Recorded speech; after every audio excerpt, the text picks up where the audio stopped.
আমতলীর SDPO Prasunkanti ত্রিপুরার ছেলে ও মেয়েকে গণপিটুনি দিয়ে হাসপাতালে পাঠালো অতি উৎসাহী একদল যুবক। শহরের অভয়নগরে প্রসূনবাবুর ছেলে নকথাং ত্রিপুরা এবং মেয়ে অনামিকা ত্রিপুরাকে ব্যাপকভাবে মারধর করা হয়েছে বলে অভিযোগ।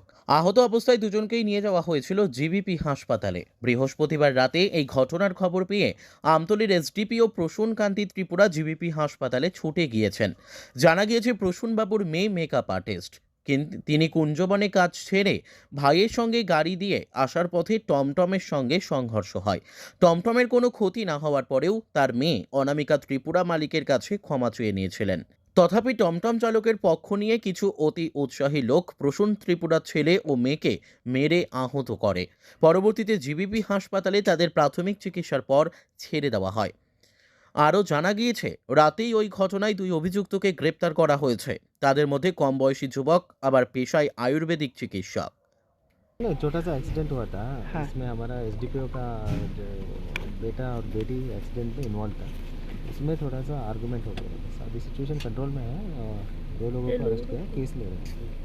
बस ऐसा कुछ है। कहाँ पर हुआ incident? Abhaynagar. Bureau report, news daily Bharat.